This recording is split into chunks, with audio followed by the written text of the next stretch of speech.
बहुत समय पहले की बात है। उदयपुर नामक गांव में आरोही एक अनाथ लड़की थी और वह अपनी बूढ़ी दादी के साथ रहा करती थी। आरोही के माता पिता की एक ट्रेन हादसे में मृत्यु हो जाती है। अपने माता पिता के इस दुनिया से जाने के बाद आरोही ने अपनी दादी को ही सब कुछ मान लिया था, माँ भी पिता भी। वह अपनी दादी से बहुत ज्यादा प्यार करती थी। दादी बूढ़ी थी, इसलिए समय के साथ साथ वह कमजोर होती गई और बीमारी ने उनके शरीर में घर कर लिया था। आरोही गांव के एक बुटीक पर काम करने जाया करती थी, क्योंकि उसे सिलाई करनी बहुत अच्छी तरह से आती थी। इसलिए वह अपनी पढ़ाई के साथ साथ काम भी कर रही थी और अपना और अपनी दादी का ख्याल भी रख रही थी। ऐसे ही समय बीत रहा था। दादी दादी, मुझे आप पिताजी की बचपन की बातें बताइए। आखिर पिताजी कैसे थे? शरारती थे, नटखट थे या फिर वो बिल्कुल शांत थे? बताइए ना दादी जी, पिताजी आखिर बचपन में कैसे थे? अरे बेटा, किशोरदास तो बहुत ही ज्यादा सीधा साधा बच्चा था, लेकिन बहुत ज्यादा मेहनती। बिल्कुल तुम अपने पिता के ऊपर गई हो। इतनी छोटी उम्र में तुम्हारे ऊपर इतनी बड़ी जिम्मेदारी आ गई और तुमने उसे बखूबी निभाया है। गांव के सरकारी स्कूल में पढ़ने भी जाती हो, वहां से आने के बाद बुटीक पर भी जाती हो और फिर अपनी इस बूढ़ी दादी का कितना ख्याल भी तो रखती हो। बिल्कुल अपने पिता पर गई हो। वो बिल्कुल भी शरारती नहीं था, बस उसे सबका ख्याल रखना आता था। हाँ दादी, माँ पिताजी कितने ज्यादा अच्छे थे। वो हमें इतनी जल्दी अकेला छोड़कर क्यों चले गए? अगर आज वो हमारे साथ होते तो कितना अच्छा होता।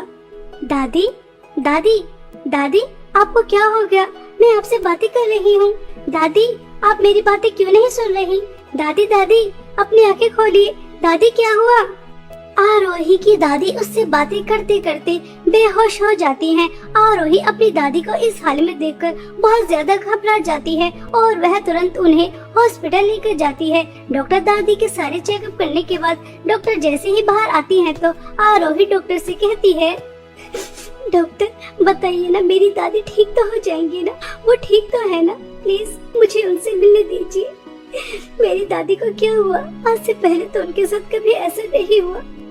वो मुझसे बातें कर रही थी, अचानक ही बेहोश हो गई। डॉक्टर बताइए ना, मेरी दादी जी कैसी है? मेरी दादी के सिवा इस दुनिया में कोई नहीं है, वह मेरी दुनिया है। प्लीज मुझे बताइए वो कैसी है? तुम्हारा उनके प्रति इतना प्यार देखकर मुझे बहुत अच्छा लग रहा है, लेकिन ऐसे प्यार का क्या फायदा जब तुम अपनी दादी का ख्याल ही नहीं रख सकती? क्या तुम्हें पता नहीं उन्हें कितनी बड़ी बीमारी है? बीमारी? दादी को कैसी बीमारी है? मुझे कुछ नहीं पता और दादी जी ने मुझे आज से पहले अपनी बीमारी के बारे में कुछ नहीं बताया। डॉक्टर बताइए ना, मेरी दादी को क्या हुआ है?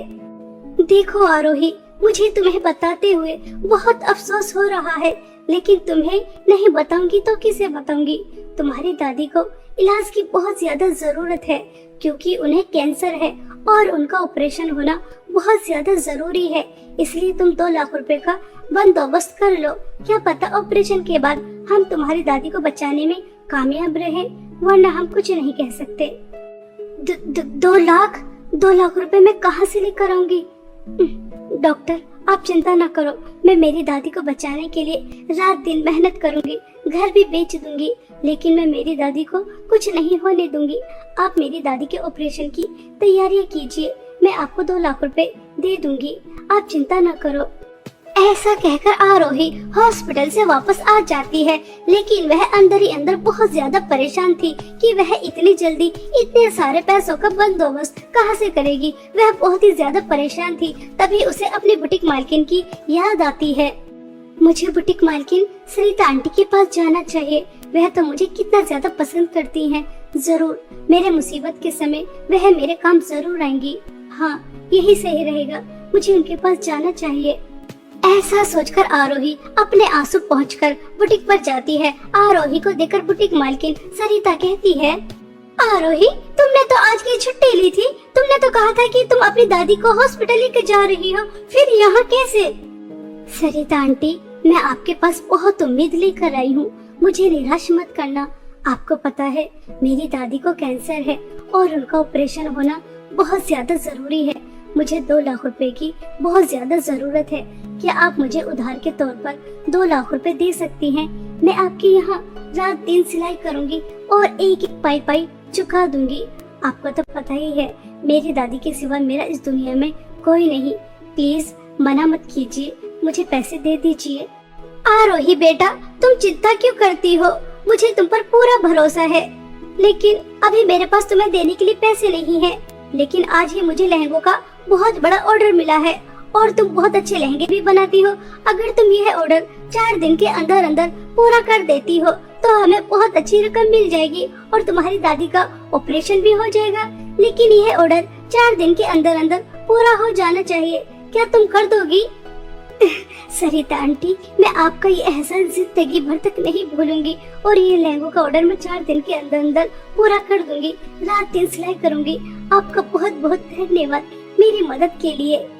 इस तरह से आरोही के चेहरे पर थोड़ी खुशी आ जाती है कि चलो मेहनत करने के बाद उसे पैसे मिल ही जाएंगे। लेकिन आरोही को कहाँ पता था कि उसी के बुटीक में उससे जलने वाली 2 लड़कियां रहती हैं जो हमेशा उससे जलती रहती थी, दिव्या और सुमन। तभी वह आपस में बातें करती हैं। यह करमजली अनाथ हमेशा हमारे रास्ते में आ जाती है। यह ऑर्डर तो हमें मिलने वाला था। अगर ये ऑर्डर हम दोनों पूरा करते तो हमें कितने ज्यादा पैसे मिलते, लेकिन बीच में आकर टपक गई, हमारा ऑर्डर ले लिया इस मनहूस ने। दिव्या, हमारी मालकिन ने इस आरोही की बच्ची को इस ऑर्डर को इसलिए दिया है क्योंकि ये लहंगे बहुत अच्छे बनाती है ना। हम ऐसे लहंगे बना नहीं पाते, उसका भी काम हो जाएगा और इसे 2 लाख रुपए भी मिल जाएंगे इसकी दादी की इलाज के लिए। दोनों में बहुत बनती है, हमेशा एक दूसरे के काम आती रहती है। दिव्या, कुछ तो सोचना ही पड़ेगा। हम इस आरोही की बच्ची को सबक सिखाना ही पड़ेगा। कुछ तो सोच ताकि हम इसे सबक सिखा सकें। सुमन, मैंने सोच लिया है। अब हम दोनों जो करने वाले हैं ना, वो ऐसा होगा जिससे बुटीक मालकिन का भी नुकसान होगा और इस आरोही की बच्ची का भी। अब हम भी देखते हैं कि कैसे अपनी दादी का इलाज करवा पाती है। हमसे हमारा ऑर्डर छीना है ना। देख, अब हम तेरे साथ क्या करते हैं। बना, जितनी मेहनत से लहंगे बना सकती है बना। उसके बाद हम जो करने वाले हैं ना, वो तेरी सोच से भी परे होने वाला है। बहुत मजा आएगा तेरी बर्बादी और बुटीक मालकिन की बर्बादी देखते हुए। बहुत मजा आएगा। ऐसा सोचकर दिव्या और सुमन एक बहुत खतरनाक प्लान बना लेती हैं। वहीं दूसरी तरफ बेचारी आरोही, वह 1 मिनट के लिए भी नहीं सोती। 4 दिन तक रात दिन मेहनत करती है और वह लहंगों का ऑर्डर पूरा कर देती है। तभी सरिता आंटी का फोन आता है।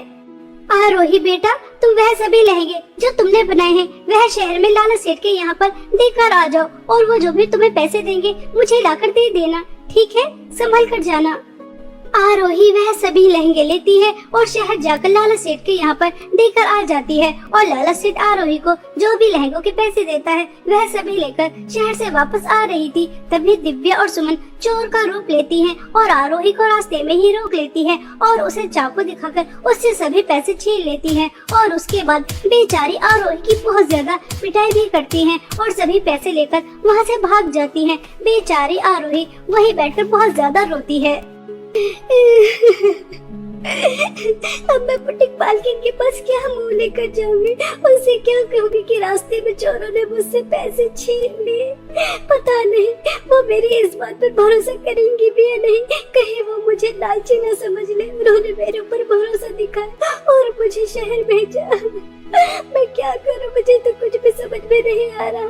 वही दूसरी तरफ मेरी दादी हॉस्पिटल में जिंदगी और मौत की लड़ाई लड़ रही है। अगर 2 लाख रुपए का जल्द से जल्द बंदोबस्त नहीं हुआ तो उनका ऑपरेशन नहीं हो पाएगा और अगर उनका ऑपरेशन नहीं हुआ तो वो मुझे मेरे माता पिता की तरह हमेशा हमेशा के लिए अकेला छोड़ के चली जाएगी। मेरे दादी के बिना मैं कैसे जीऊंगी? मेरे तो उनके सिवा इस दुनिया में कोई नहीं।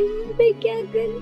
मुझे तो कुछ भी समझ में नहीं आ रहा। कोई मेरा घर भी नहीं खरीद रहा। मैं क्या करूं? दादी का इलाज, मालकिन के पैसे, ये सब कहां से लेकर आऊं? हे ऊपर वाले, तूने मुझ जैसी अनाथ लड़की के ऊपर इतनी बड़ी परेशानी क्यों डाली? मुझे इस परेशानी से बाहर निकाल दे। मैं क्या करूं? इस तरह से आरोही बहुत ज्यादा फूट फूट कर रो रही थी। तभी आरोही के पास एक बहुत सुंदर परी आती है और वह आरोही से कहती है, आरोही, मैंने तुम्हारी सभी बातें सुन ली हैं और तुम बहुत ज्यादा परेशान भी हो। अगर तुम मेरी मदद करोगी तो मैं तुम्हें इस परेशानी से बाहर निकाल सकती हूँ। बादलों में जादुई सोने और चांदी के 2 लहंगे के घर हैं और दोनों में से एक के अंदर मेरी जादुई छड़ी है। अगर तुम मेरी जादुई छड़ी बादलों से लेकर आ जाती हो तो मैं तुम्हें इतने पैसे दे दूंगी जितने की तुम्हें जरूरत है। क्या तुम मेरी मदद करने के लिए तैयार हो? हाँ हाँ परी जी, मैं आपकी मदद करने के लिए तैयार हूँ, लेकिन मुझे ये समझ में नहीं आ रहा मैं बादलों में कैसे जाऊंगी। मेरे पास तो आपकी तरह पंख भी नहीं है। तभी वह परी ताली बजाती है और वहाँ पर सीढ़ियाँ प्रकट कर देती है, जिसकी मदद से आरोही बादलों में पहुँच जाती है। तभी उसे बादलों में जादुई 2 सोने और चांदी के लहंगे के घर नजर आते हैं। तभी जादुई सोने के लहंगे के घर से आवाज आती है, आरोही, मेरे जादुई सोने के लहंगे के घर के अंदर बहुत सारी धन दौलत है।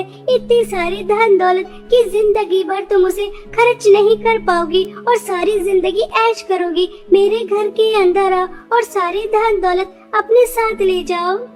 आरोही, मेरे जादुई चांदी के लहंगे के घर के अंदर धन दौलत तो नहीं है और ना ही तुम्हें देने के लिए कुछ और, लेकिन मेरे घर के अंदर एक बूढ़ी अम्मा बहुत दिनों से बहुत ज्यादा बीमार है। उनकी सेवा के लिए किसी की जरूरत है। क्या तुम मेरे घर के अंदर आकर उन बूढ़ी अम्मा की सेवा कर सकती हो? मैं जादुई चांदी के लहंगे के घर को चुनती हूँ और उन बूढ़ी अम्मा की सेवा करना चाहती हूँ। बड़े बूढ़ों की सेवा करना पुण्य का काम है और मैं पुण्य कमाना चाहती हूँ, धन दौलत लेना नहीं चाहती। क्योंकि मेरी दादी हमेशा मुझसे कहती हैं कि लालच बहुत बुरी बला होती है, वह तुम्हें बहुत बुरी तरह से फंसा सकती है। इसलिए हमें कभी भी लालच नहीं करना चाहिए। इसलिए मैं जादुई सोने के लहंगे के घर के अंदर धन दौलत के लालच के लिए नहीं जाऊंगी, बल्कि मैं जादुई चांदी के लहंगे के घर के अंदर बूढ़ी अम्मा की सेवा करने के लिए जाऊंगी, ताकि मैं पुण्य कमा सकूं।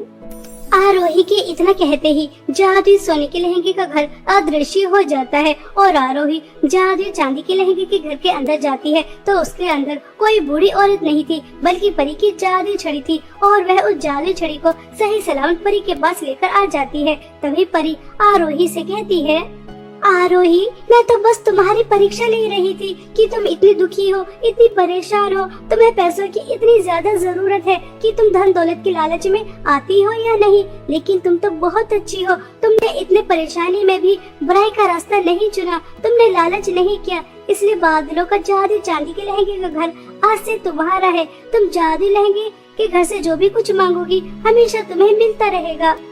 ऐसा कहकर परी अपनी जादुई छड़ी से बादलों का जादुई चांदी के लहंगे का घर आरोही को दे देती है। आरोही जादुई चांदी के लहंगे के घर को पाकर बहुत ज्यादा खुश होती है और वह उससे बहुत सारी धन दौलत मांगती है और जादुई चांदी का लहंगे का घर आरोही को बहुत सारी धन दौलत दे भी देता है। आरोही उनमें से थोड़े से पैसे लेकर अपनी बुटीक मालकिन के पास जाती है और उन्हें दे देती है। तभी दिव्या और सुमन यह देखकर चौंक जाती हैं और वह आरोही के पास आती हैं और उससे कहती हैं, तुम इतनी जल्दी इतने सारे पैसे मालकिन को कैसे दे सकती हो? तुम्हारे पैसे तो चोरों ने चुरा लिए थे और तुम्हारी बहुत ज्यादा पिटाई भी की थी, फिर तुम इतनी जल्दी इतने सारे पैसों का बंदोबस्त कहाँ से कर सकती हो? कहाँ से लेकर आई? हमारे तो कुछ भी समझ में नहीं आ रहा।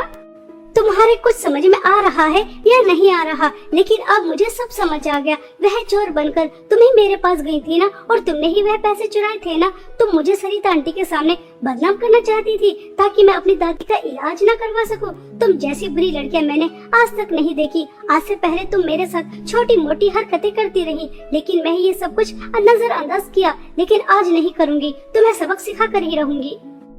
ऐसा कहकर आरोही सरिता आंटी को उन दोनों की सारी हरकतें बताती है। तभी सरिता आंटी दोनों बहनों को पुलिस के हवाले कर देती है ताकि वह आगे से किसी के साथ ऐसा न कर सके। दोनों बहनों को उनकी की सजा बहुत अच्छी तरह से मिल जाती है और वहीं दूसरी तरफ आरोही अपनी दादी का इलाज करा देती है और कुछ ही दिनों में आरोही की दादी बिल्कुल ठीक हो जाती है। आरोही अपनी दादी के साथ जादुई चांदी के लहंगे के घर के अंदर हंसी खुशी रहती है और अपने साथ साथ और भी गरीब, परेशान और अनाथ लोगों की भी बहुत ज्यादा मदद करती है। बहुत समय पहले की बात है।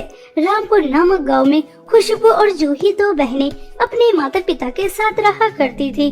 खुशबू और जूही की माँ खुशबू से प्यार नहीं करती थी, वह सिर्फ जूही से ही प्यार करती थी। वह इसलिए क्योंकि खुशबू के जन्म से पहले वह बहुत ज्यादा अमीर थे और जिस दिन खुशबू का जन्म हुआ उसी दिन खुशबू के पिता का बिजनेस बहुत ज्यादा लॉस में चला गया और वह पहले से गरीब हो गए। इसका जिम्मेदार कमला खुशबू को ही समझती थी। वह उसे मनहूस मानती थी, इसलिए उससे प्यार नहीं करती थी। लेकिन खुशबू के पिता वह दोनों बेटियों को एक समान ही प्यार करते थे। ऐसे ही समय बीत रहा था।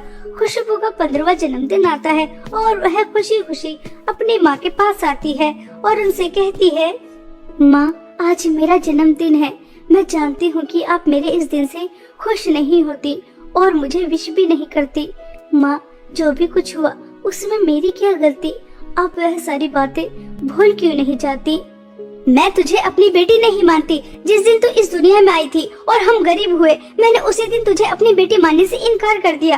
तेरी मनहूसियत की वजह से हमसे हमारा सब कुछ छिन गया और तू चाहती है कि तबाही वाले दिन को मैं सेलिब्रेट करूं? नहीं, ऐसा बिल्कुल भी नहीं होगा। चली जा यहाँ से। तेरा मनहूस दिन कभी सेलिब्रेट नहीं होगा। जूही बेटा कहाँ है? चल, आज तुझे मैं शॉपिंग करा के लेकर आती हूँ। बहुत दिन हो गए, तू अपने लिए अच्छे अच्छे कपड़े भी नहीं लेकर आई।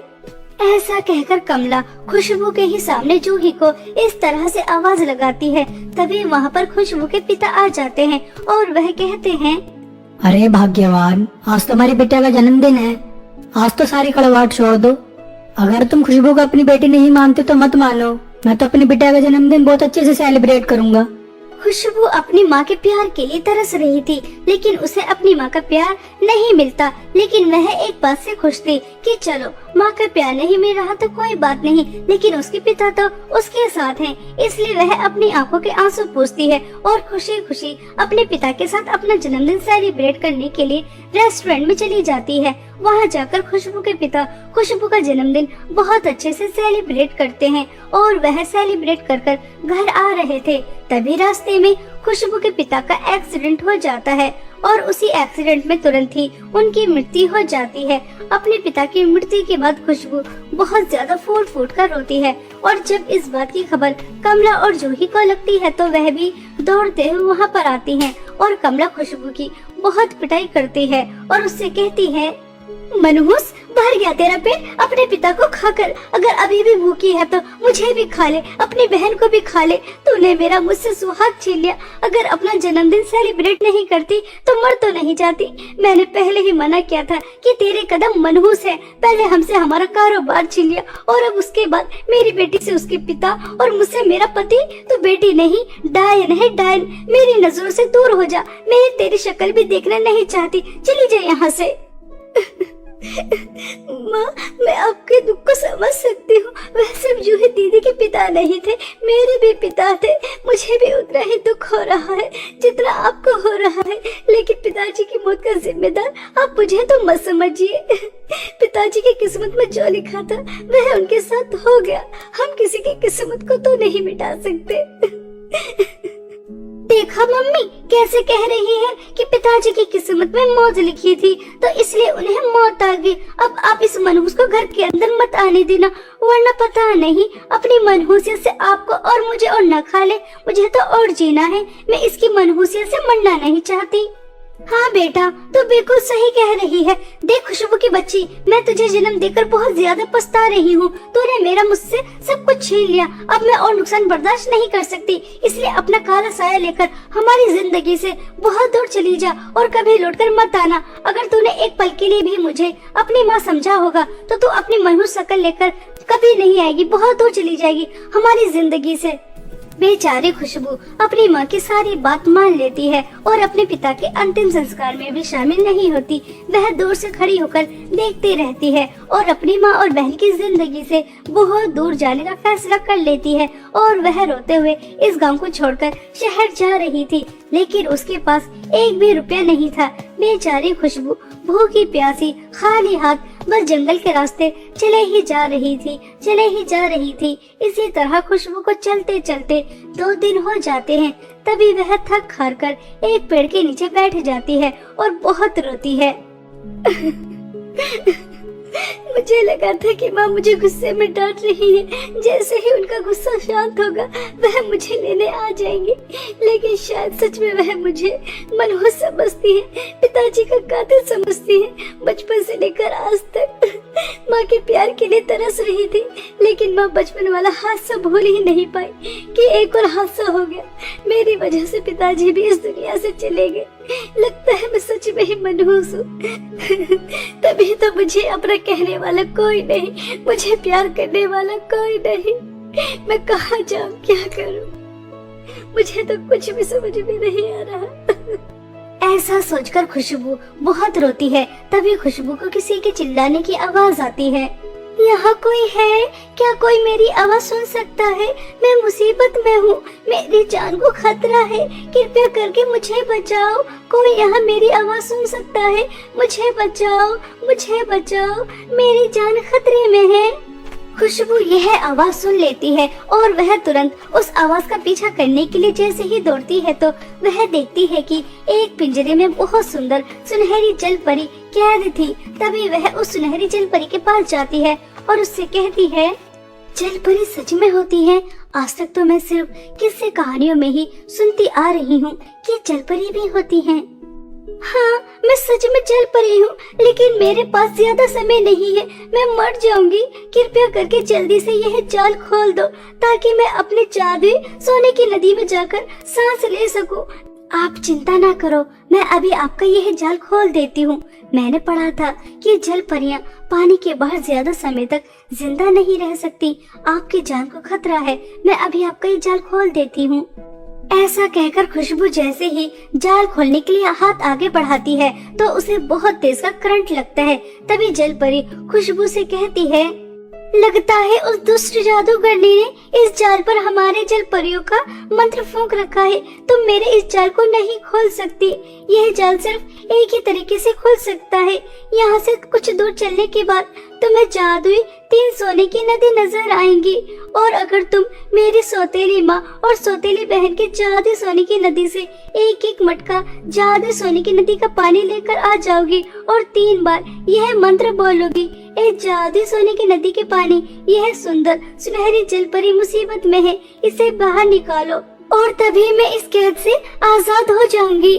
खुशबू उस जल परी की मदद करने के लिए तुरंत तैयार हो जाती है और वह उस सुनहरी जल परी के बताई हुई जगह पर जाती है तो उसके सामने जादुई 3 सोने की नदी बह रही थी। तभी वह सुनहरी जल परी की सौतेली माँ से कहती है, आपकी सौतेली बेटी मुसीबत में है, आप अपनी जादुई सोने की नदी से एक मटका पानी दे दीजिए। मैं उस करमजली की मदद नहीं करूंगी, जा यहाँ से। मैं तुझे अपने जादू सोने की नदी से एक बूंद भी पानी नहीं दूंगी। मरती है तो मेरी बला से मर जाए। मैंने पहले ही मना किया था कि उस जादूगरनी के काम में टांग न अड़ाए, लेकिन उसे तो दूसरों की मदद करने का शौक ही बहुत है ना, तो करे दूसरों की मदद, मर जाए। सुनहरी जल परी की सौतेली माँ अपने जादुई सोने की नदी से पानी देने से मना कर देती है। खुशबू जल परी की सौतेली बहन के पास जाती है तो उससे भी यही कहती है, तो वह भी खुशबू को अपने जादुई सोने की नदी से पानी देने से मना कर देती है और वह सोचती है, सुनहरी जल परी के पास ज्यादा समय नहीं है, उनका दम घुट रहा है और उनकी सौतेली माँ और सौतेली बहन ने अपने जादुई सोने की नदी से पानी देने से मना कर दिया। मैं उनकी जान बचाने के लिए क्या कर सकती हूँ, मुझे तो कुछ भी समझ में नहीं आ रहा। ऐसा सोचकर खुशबू सुनहरी जल परी के लिए बहुत ज्यादा परेशान हो जाती है। तभी वह देखती है कि दोनों माँ बेटी तैयार होकर किसी पार्टी में जा रही हैं। तभी खुशबू इस मौके का फायदा उठाती है और उन दोनों के दूसरे नदी में जाते ही वह छुपकर एक एक मटका दोनों जादुई सोने की नदी से भरती है और भागते हुए सुनहरी जल परी के पास ले जाती है और वहाँ जाकर उस जाल के ऊपर वह पानी फेंक कर कहती है, जादुई सोने की नदी के पानी, यह सुंदर सुनहरी जल परी मुसीबत में है, जल्दी से इसकी जान बचा और इसे इस जाल से बाहर निकाल। खुशबू के 3 बार ऐसा कहने से वह जाल टूट जाता है और सुनहरी जल परी बाहर आ जाती है। तभी समय रहते खुशबू सुनहरी जल परी को उसकी जादुई सोने की नदी में छोड़ देती है। तभी वह खुशबू से कहती है, खुशबू, तुम बहुत अच्छी हो। कोई अपनों के लिए भी इतना नहीं करता जितना तुमने मेरे लिए किया। तुमने मेरी जान बचाकर मुझ पर बहुत बड़ा एहसान किया है, इसलिए मैं तुम्हें अपने जादू सोने की नदी से बहुत सारी धन दौलत देती हूँ। इतनी धन दौलत कि कभी तुम्हें किसी चीज की कोई कमी नहीं होगी। जल परी जी, मुझे धन दौलत नहीं चाहिए। मेरी माँ मुझसे प्यार नहीं करती और मेरी बहन भी मुझे मनहूस समझती हैं, इसलिए उन्होंने मुझे घर से बाहर निकाल दिया। मुझे मेरे पिता का कातिल भी समझती हैं। मेरे पास रहने के लिए कोई जगह नहीं है और प्यार करने वाला भी कोई नहीं है। आप मुझे बहुत अच्छी लगी। अगर आपकी अनुमति हो तो क्या मैं आपके साथ रह सकती हूँ? सुनहरी जल परी खुशबू को अपने जादू सोने की नदी में रहने की अनुमति दे देती है और अब खुशबू उसी के साथ रहने लगती है। ऐसे ही कुछ दिन बीत जाते हैं। खुशबू जादू सोने की नदी के अंदर रह रही थी, तभी वह सुनहरी जल परी के जादू गोले को देखती है तो उसके अंदर उसे अपना गांव नजर आता है। खुशबू खुशी खुशी अपना गांव देख रही थी और अपना घर देखकर वह खुश होती है। तभी वह देखती है कि उसकी माँ बिस्तर पर लेटी हुई है और वह बहुत ज्यादा बीमार है। उनके आसपास भी कोई नहीं है। यह देखकर खुशबू घबरा जाती है और वह जल परी से कहती है, जल परी, मैंने अभी अपनी माँ को आपके जादू गोले के अंदर देखा। वह बहुत ज्यादा बीमार है। मुझे मेरी माँ के पास जाना होगा। उनके आसपास भी कोई नहीं है। उन्हें मेरी जरूरत है। मैं आपके पास और नहीं रह सकती। खुशबू, तुम्हारी माँ ने कभी तुम्हें प्यार नहीं दिया, लेकिन फिर भी तुम अपनी माँ के बारे में इतना सोच रही हो। यह देखकर मुझे बहुत अच्छा लगा। तुम अपनी माँ के पास जा सकती हो और तुम्हारी माँ बीमार है, इसलिए तुम मेरे जादू सोने की नदी से पानी लेकर जाओ और उन्हें पिला देना। देखना, वह बिल्कुल ठीक हो जाएंगी। तुम्हारी माँ को कुछ नहीं होगा। खुशबू जल परी की जादू सोने की नदी से पानी लेकर जाती है और घर जाकर अपनी माँ से कहती है, माँ, आपको क्या हो गया और जूही कहाँ है? वह आपके पास क्यों नहीं? मुझे माफ कर दीजिए। आपको मेरी जरूरत थी और मैं आपके पास नहीं थी। खुशबू बेटा, हो सके तो मुझे माफ कर दे। मैंने हमेशा तुझसे बढ़कर जूही से प्यार किया। तुझे कभी कुछ नहीं समझा और जूही ने मेरे प्यार का मुझे यह सिला दिया। वह मुझे बीमार छोड़कर अपने दोस्तों के साथ बाहर घूमने चली गई और तूने जैसे ही मुझे बीमार देखा तो तुरंत मेरे पास आ गई। मुझे माफ कर दे मेरी हर गलती के लिए। बेटा, तुम मनहूस नहीं है। कोई भी मनहूस नहीं होता। मुझे समझ आ गया, जिसकी किस्मत में जो लिखा होता है वह होकर ही रहता है। किसी के आने से जाने से कुछ नहीं होता। मुझे मेरे किए पर बहुत पछतावा है। तुझे बचपन से लेकर आज तक कभी प्यार नहीं मिला, लेकिन अब मैं तुझे अपने आप से कभी अलग नहीं होने दूंगी। बहुत प्यार दूंगी मेरी बच्ची। मुझे छोड़कर कहीं मत जाना। कमला को अपने किए पर बहुत पछतावा होता है और खुशबू अपनी माँ को जादू सोने की नदी का पानी पिला देती है, जिसकी वजह से वह बिल्कुल ठीक हो जाती है। अब खुशबू को उसकी माँ का प्यार मिल जाता है, जिसके लिए वह बचपन से तरस रही थी। इसी तरह खुशबू अपने अच्छे स्वभाव से सुनहरी जल परी की जान भी बचा लेती है और जादू सोने की नदी के पानी से अपनी माँ की बीमारी भी ठीक कर देती है और उसकी माँ का प्यार भी उसे मिल जाता है और वह हंसी खुशी अपना जीवन अपनी माँ के साथ बिताती है।